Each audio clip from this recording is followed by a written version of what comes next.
We touched very briefly yesterday on the question of how the UK can build global tech champions. Dominic Cummings has talked recently about trillion-dollar tech companies in the UK, and of course it's a fabulous ambition to have. But we're now going to dive much more deeply into this topic because last month we published our second annual Telegraph Tech Hot 100 list of Britain's top tech startup founders.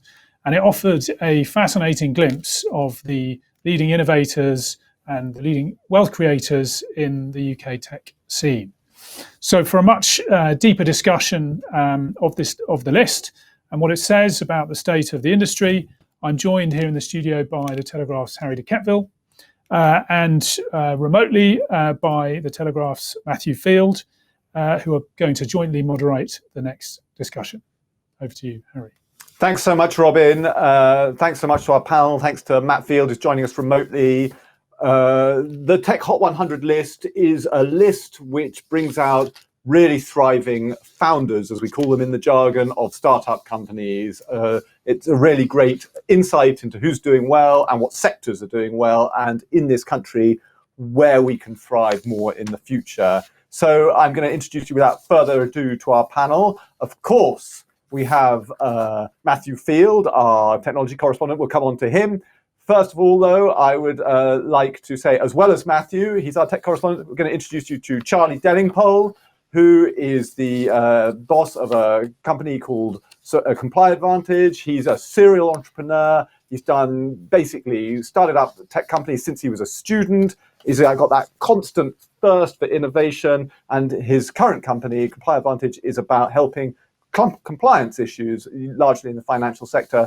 And he can talk about building a global company because they have outposts all over the world, but of course headquartered here in Britain. Then we also have Georgina Nelson, whose company TruRating is about data, granular data. How does she get it? Well, how does TruRating get it? In the simplest way, because can you trust customer reviews that you see online? Not always. TruRating does a great job. When you go to pay for something at a payment terminal, it can pop up a simple question. Did you like your meal here? Was the service good? Yes or no? And that tends to have much greater accuracy. And Georgina came up with that fantastic idea. Her initial background is as a lawyer with Which, the consumer service company. So she knows what she's talking about when it comes to getting true reviews. And so TruRating has come out of that. And then we have Henry Whorwood, who is the head of data research at Beauhurst, and Beauhurst were the data partner that we, the Telegraph, linked up with to produce the Tech Hot 100 list and gave us the granular data we needed. We worked with our own reporting to generate this list. And so together, that was what we did. We produced the list of these Hot 100 founders. So thank you very, very much to the panel for joining us. I wanted to ask, I can't think who I'm going to turn to here, maybe Henry, to you. Since I've been working in tech in this sector, everyone keeps saying, why can't the UK build its own Google? Why can't we build our own Facebook? Why don't we have the scale? Well, as though that is the only definition of success for a tech ecosystem. We have to be as big as America. We have to be as big as China, as Tencent, as Facebook. Is that true? Do you think that we have to achieve a global behemoth like that? Or are there any other definitions of success for a country of our population, our scale and size? Thanks, Harry. Yes, I think there are many other metrics of success we can look at, and the list that we've compiled with you is one of those. We can see a number, at least 100, but actually from our data behind the scenes, we can see many more. The list carries on beyond that of people having their successes. Now, as we've mentioned when we produced that list, that's paper success. These companies are still building their businesses, so already they've achieved this success, and they are on growth trajectories. A lot of the nervousness around whether or not we can build companies that rival the success of what's seen in the Valley comes from the exit, what happens at exit. And there've been a number of notable events for the UK's earlier cohorts of promising unicorns, where they've exited to other companies in larger economies. So we saw Skyscanner being bought by Ctrip in China. We've been seeing everything that's happened with ARM and all the concerns that brings. So there is a concern, I think, because the notable examples where we've seen companies start to reach the scale where they can play at a global level, they then get acquired by companies in other jurisdictions, and so I think that's what causes part of the concern.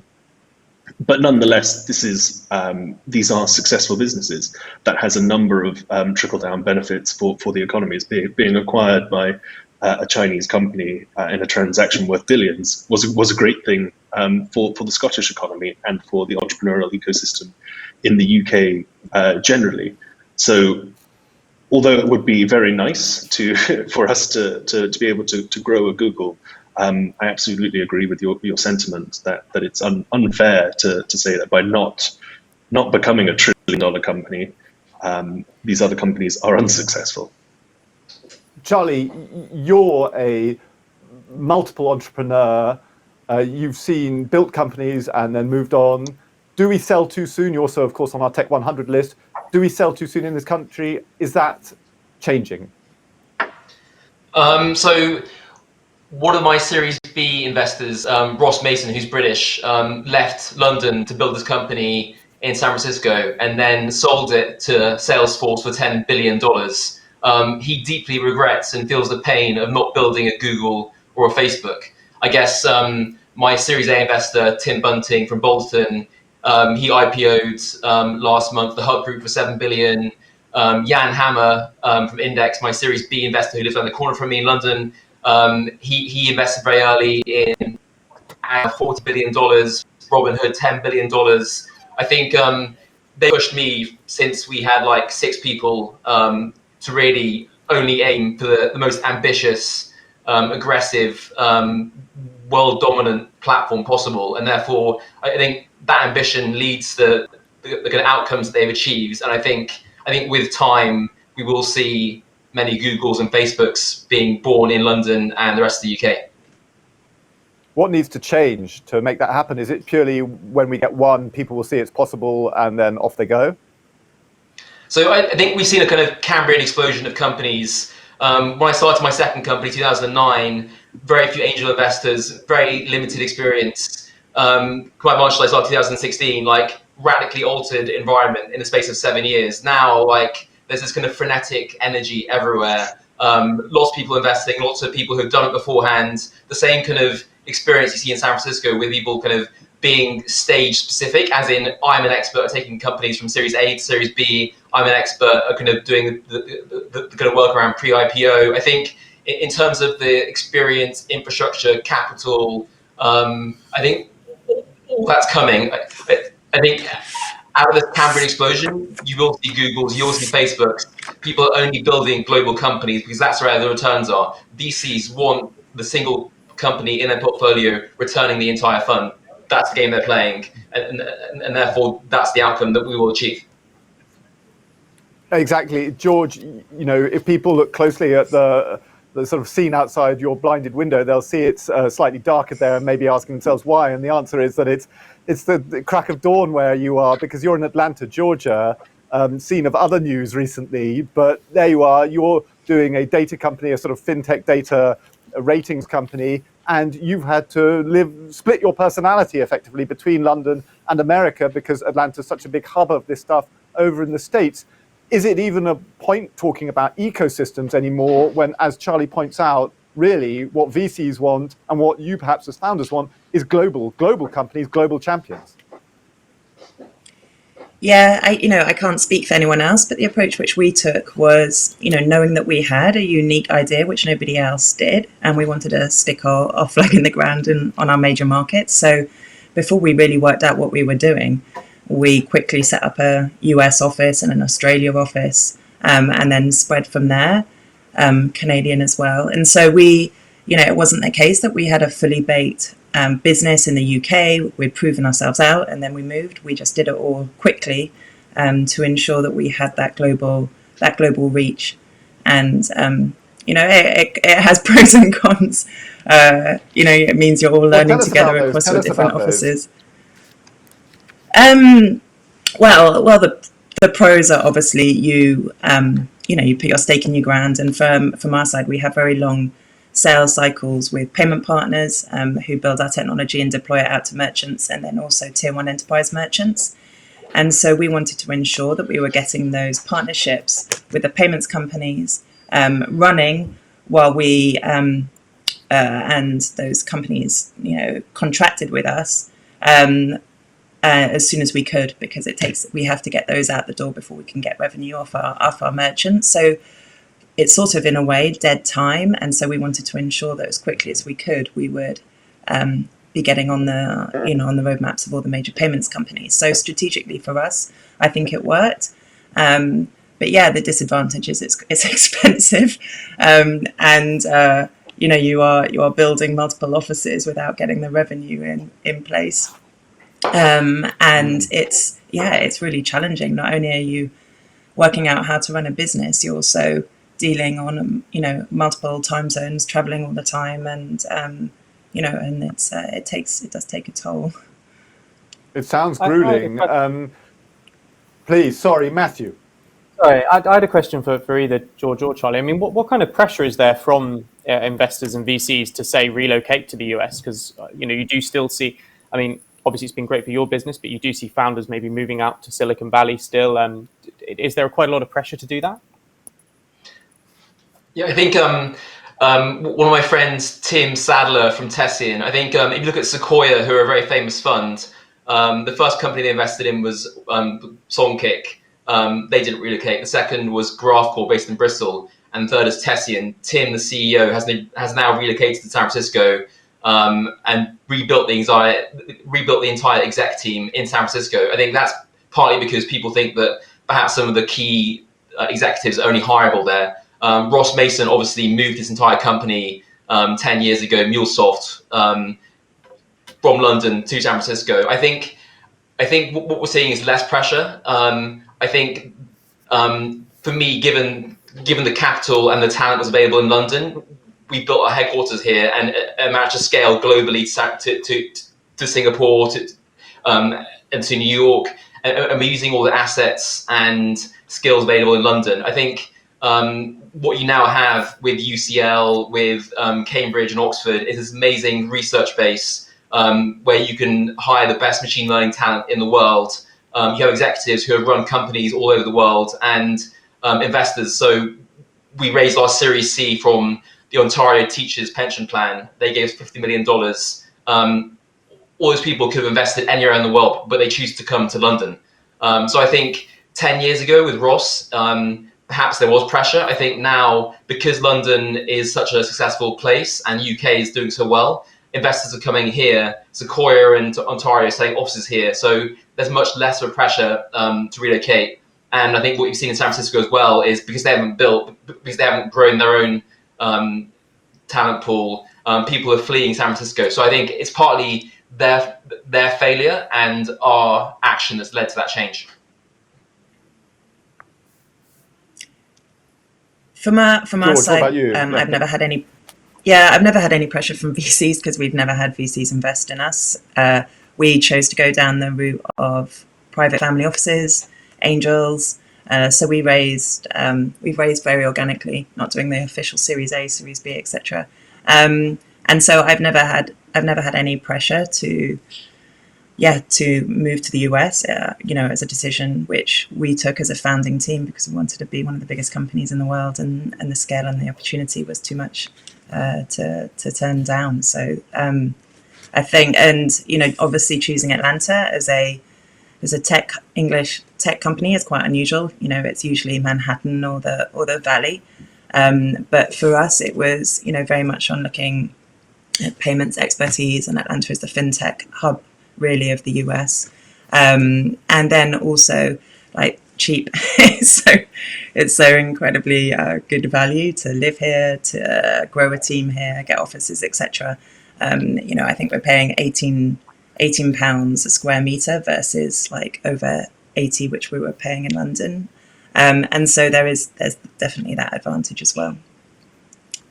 I think that's really important, isn't it? Because we do these lists which have valuations of companies in the hundreds of millions and billions, and there's this paper wealth. There's still a difference between paper wealth and nickel and dimes, paper notes and coins in your hand. And companies burn through cash at the beginning, and they've got to have office space and tech ability. And as Charlie was talking about, you're hiring the best talent out of Oxford and Cambridge, machine learning talent. That talent is probably the most prized talent in the world. The competition is fierce for those people. They don't come cheap either. So, companies may look as though they're thriving and worth huge sums, but they can also be quite precariously close on the balance sheet as well. So I think that's worth bearing in mind.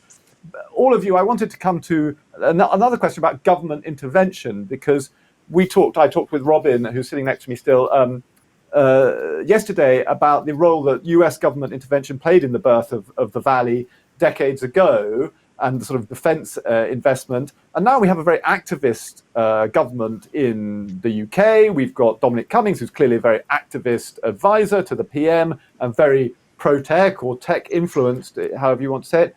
To what extent do you think government activism, intervention, funding, to the degree it is, can change the attractiveness and productivity of an ecosystem? Charlie, let me come to you first, and then I'll come to the others. So, specifically, tangibly, the regulatory framework in terms of the PRA, the FCA, the kind of tiered licensing scheme with regards to EMIs, and so fintech came out of that that foundation. Similarly, open banking led to a huge number of companies in that space. Passporting across the EU led to a huge number of companies choosing London. So those are specific tangible examples of government structure and regulation leading to a huge world-leading number of companies being born in the UK. I think what we've seen is a lack of clarity and specific tangible paths whereby the new government can practically give birth to new sectors. There's tons of opportunities and precedents that they could have drawn upon. You could look to Singapore, you could have done deals around data licensing, you could have done deals around all kinds of things, but so far there's been nothing. There's been a deafening silence in terms of any kind of tangible action plan. It's simply a kind of almost fetishistic desire to replicate without the kind of follow through from any kind of meaningful, tangible plan. I think I've spoken to people from various agencies that have been inspired by the Cummings example and have attempted to go into it, but I don't think it has the resonance or intelligence of the VCs or investors or ecosystem that have been born previously. I mean, there is some emotional support, but there isn't any kind of real thinking or real action or anything material or useful that's come out of it so far. That's a pretty damning indictment. Henry, what's your view? I mean, you keep an eye over the whole sector. Do you sense a bubbling enthusiasm or that pretty critical all talk and no action from what Charlie was saying? Yeah, I think the action comes down on some pretty specific lines. The key one has been funding. I mean, as soon as you try to support an entrepreneurial ecosystem, access to funding is the first thing that anyone thinks to. And the government has done a lot on this through setting up the British Business Bank, which backs a large number of VCs to the extent that a huge amount of the money that goes into private companies in the UK each year is actually coming from the BBB. That's effectively been doubled down on recently during the pandemic by the Future Fund to further invest even more directly. So there's no longer the intermediary of the VC vehicles, but rather the government directly making these loans, and it will end up with the government directly owning equity stakes in these businesses. That's meant that there's more funding than ever coming from the government, and overall means that the landscape for funding for startups and scale-ups is the strongest it's ever been. With everything that's happened in 2020, the numbers actually look pretty good. 2020 has already overtaken 2018. And if you'd asked me at the very end of March whether 2020 had any chance of seeing more investment than 2019, I would have said not a chance. Everything's fallen off a cliff. I would have been wrong because now it looks like, especially with the Future Fund activity factored in, that 2020 overall could come close to being a record year for investment. Again, despite everything that's happened this year. So I would say it's quite expensive support that gets offered, and it is quite limited to funding. Again, there's innovation funding coming from Innovate UK. So in terms of money put on the table, it's pretty good. But I would say there are other ways in which we're lagging. But there's a lot distracting the government at the moment. Also with Brexit, it's worth saying that Dominic Cummings, when he talks about $1 trillion companies, we saw the prospect of crashing out of the EU without a deal being a sacrifice to the altar of tech. How much that was genuine, I would question. To me, it felt kind of cynical that they were saying, well, it would mean we could give even more funding to tech businesses if we were no longer governed by EU state aid regulations. But I don't think that was the sole reason why we would end up with a no-deal Brexit. So I think there is a degree of cynicism in the way the government is supporting the tech sector. Interesting, very interesting. Matt, do you have any questions? Do you want to come in here? Yes, I just wondered if, obviously starting out as a founder now must be an incredible challenge for, given the funding and given the environment of, not being able to maybe go to physical meetings and not being able to meet your investors. Maybe, George, would you have any particular advice to a new founder setting up now in the world of COVID, and would you risk starting a business in this environment? I think what we've heard from a lot of investors is that they want to meet their portfolio companies or any new prospect companies face to face. So in a lockdown, that is challenging, and so the advice has definitely been go back to those which you've met before, or like we did, go back to the UK and spend 2 weeks quarantining with mum and dad, so then you can meet your investors after that, new investors after that. But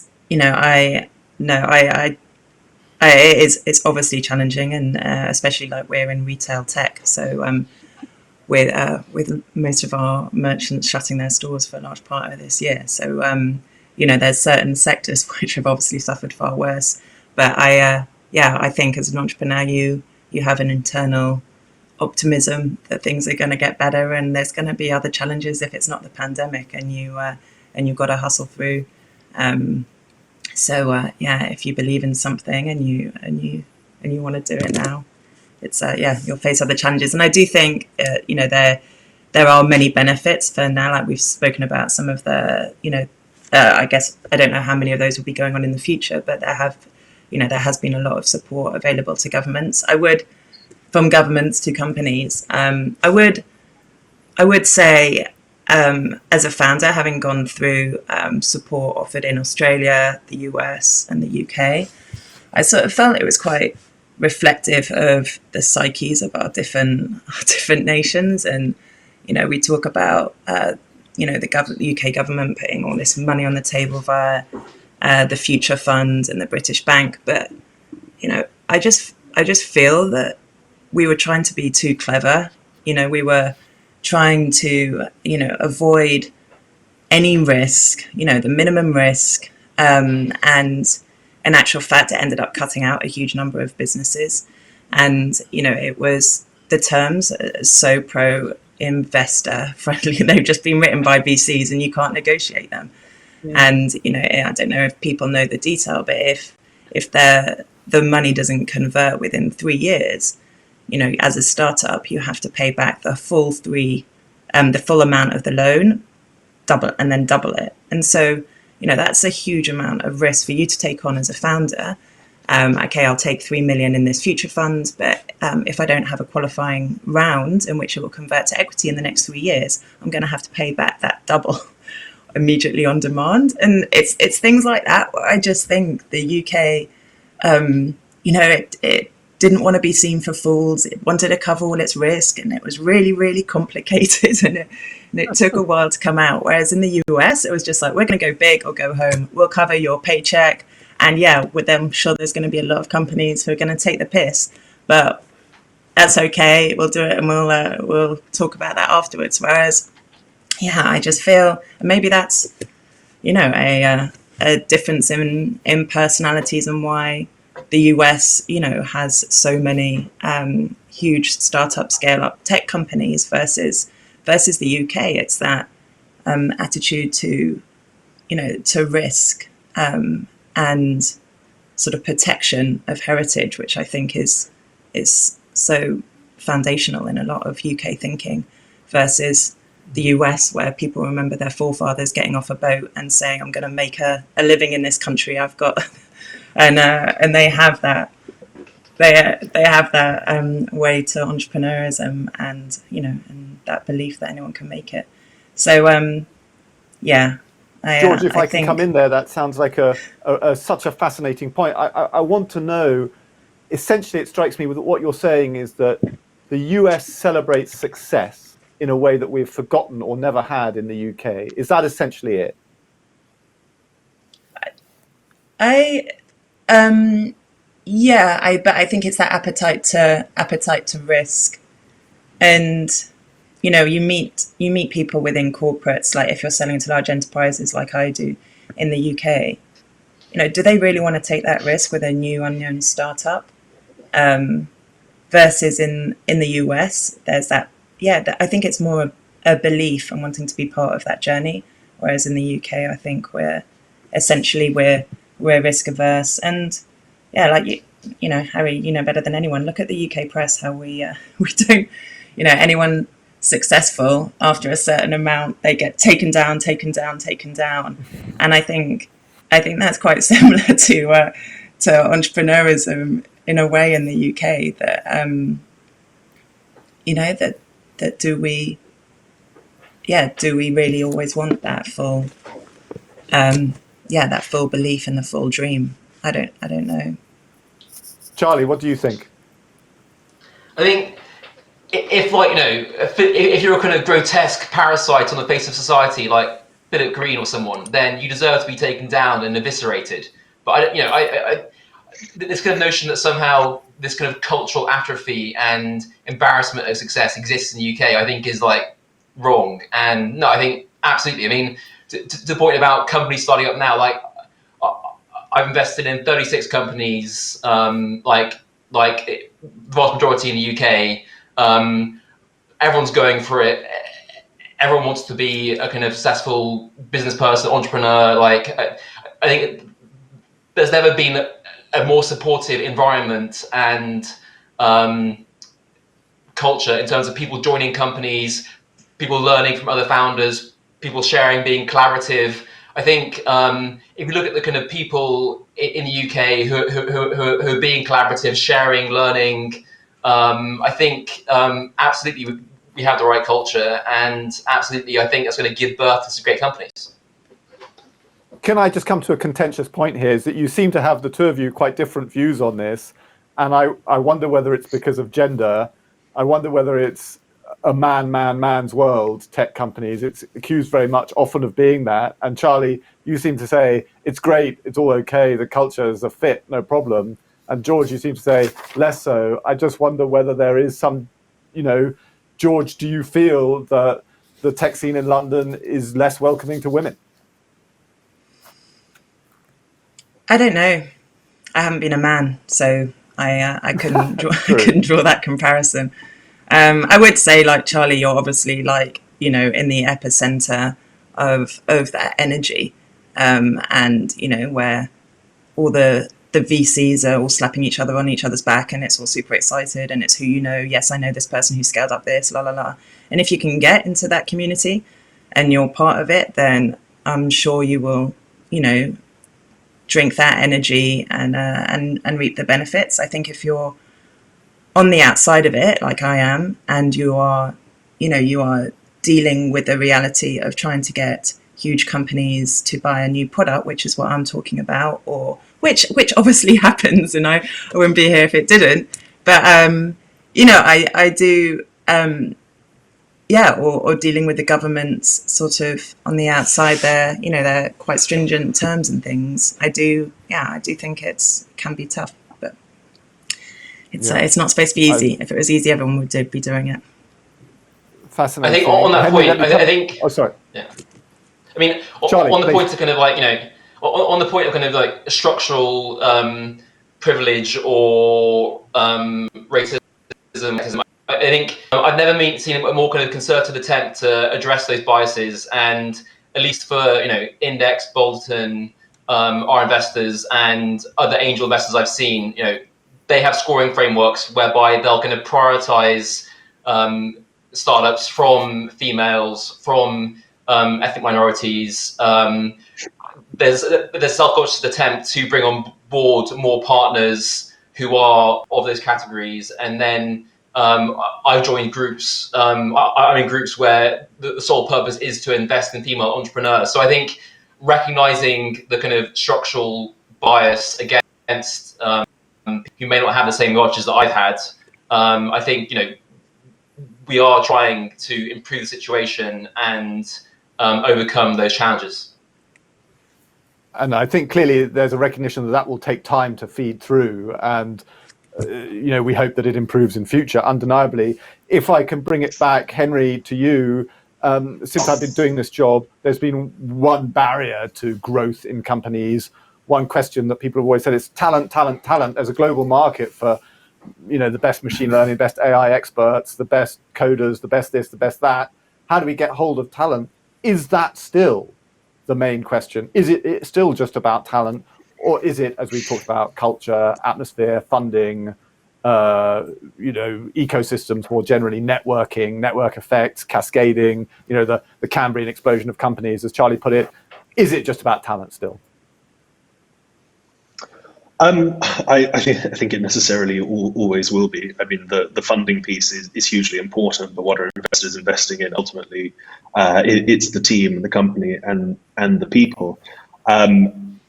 There will always be sort of competition for talent, but people are always going to make personal decisions. People want to live in the UK for a number of reasons. And actually, I'd just like to say there seems to be quite a good opportunity now. We as a company ourselves are hiring, and we're seeing a sort of opportunity in the talent pool that we've sort of never before seen since we existed as a company since 2010.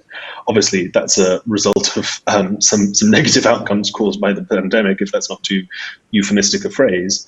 But there's a sort of period of flux now in the talent pool. So hopefully that will. Hopefully what we're seeing effectively is some creative destruction, and that will create new opportunities for people to explore new opportunities, and that will in of itself lead to growth. I'd like to really quickly address one of George's points and slightly Matt's question about raising funding during the pandemic. Although I've said things are quite rosy with regards to funding overall at the moment, the real alarm bell we're seeing is in companies raising for the first time. So basically the pipeline of companies is dropping off. As George alluded to, we didn't take many risks in the Future Fund. There were a lot of companies that were disenfranchised from it. Necessarily, you had to have already raised just to be eligible. So that will entrench the sort of disparities in terms of who's getting funded as well, because sort of new opportunities aren't there. So that's where to sort of counteract my positive note on the funding scene, I'd like to add that sort of slightly more pessimistic note. Such an interesting point. Matt, do you have any more questions? Yes, I guess just maybe a sort of final round, question for the founders. I mean, maybe looking back over your career, what was the most challenging moment of setting up your business, and what advice would you give yourself starting out? Maybe starting with Charlie. Yeah, I guess in my second company, it was a lending company, and there are some specific things to building a lending platform. And I think at one point we had to take repossession of £3 million worth of garden furniture in a warehouse in Crewe. which was not what we intended, given we thought we were doing a finance platform. So I guess, we then had to overwinter the garden furniture and sell it off gradually. And I had to give up a chunk of my equity to kind of cover the losses of the investors. So, but I think at that point, it was kind of early on, it was like high risk, it was unknown. But yeah, I think at the time it felt like a kind of existential catastrophic threat, but like we got through it. So, but I think compared to that kind of risk, everything else seems super easy and effortless. So, but once you've been through that kind of experience, everything else is fine. George, any garden furniture you guys have accidentally bought and had to dispose of, or anything, any particular advice you'd give to another founder or yourself, if you were to begin again? I guess, I guess it's probably along the theme of people and recruitment. I think, as a first time founder with no real relevant experience in the company I'm trying to launch with just an idea, I think you fall into the trap of wanting to hire people who can do it all for you, and you often get swayed with really impressive CVs of CEOs or people really high in huge companies, and you pay a lot of money and you bring them on hoping that they're going to be your comfort blanket and take the reins to make it all better. But I think, as Charlie said in the beginning, about finding people who've actually taken a company at a similar stage from A to B. I think that's what I missed. I think hiring someone who's been in a really senior corporate role for 20 years, which I've done a number of times, is risky and takes a lot of hard work. And I wish I had actively gone out, to be honest, to people who had done that and seen if they could join, because we're cash strapped, not going to pay really expensive headhunters or recruiters, and so it was always who's in your network or who responds to your LinkedIn outreach. But are you really getting the key people you need to help you at that point of the journey? I think is definitely something I've learned and would invest more in. So hang on, George, just let me come back to you there. Just to say, was that you saying that you wish you had people with 20 years corporate experience, George? No, or whether... no. I said that's what I did. I hired people with 20 years corporate experience, but they didn't know how to, grow teams, scale, be scrappy, roll up their sleeves. Some of them obviously did and still with us, but I do think, I think you need to find that hunger in people, because being in a startup is really hard. And if you can find someone who's done the job of scaling and and has that playbook, I think that's exceptionally useful. And as Charlie said, that it seems that London is getting has really changed in people shouting about that a lot more and being within the startup community about being able to help. So brilliant. Well, listen, we've got to leave this panel there. I think it's been one of the most interesting, insightful panels that we've had over the 2 days, because we've heard really from the horse's mouth there exactly the stresses and strains, the joys and despairs, the pitfalls and the prizes to be won from founding your own company. When we produce a list like the Hot 100 tech list of founders, readers probably flick through it and think, look at all these gilded tech superstars. Life is easy for them. It's just a bed of roses. And I think what we're learning are the stresses, the granular pains, the warehouses of rotting garden furniture, the quarantine to meet your investors. I mean, these are proper, you're living and breathing it. It's not just a job, it's a life to do. And these founders are living and breathing it. They're heroes in my book, and they're helping to build companies which fuel economies, fuel employment, fuel growth. And so I think we ought to give them every credit. So apart from my brilliant colleague, Matthew Field, I really want, and our data partner, Henry Whorwood, who's really helped on the Tech 100, I really want to extend my warmest wishes, congratulations, and extend hopes and dreams to them. They're building brilliant things. Charlie Delingpole and George Nelson in America, thank you both. Thank you all. And thank you to the viewers for watching this fantastic session.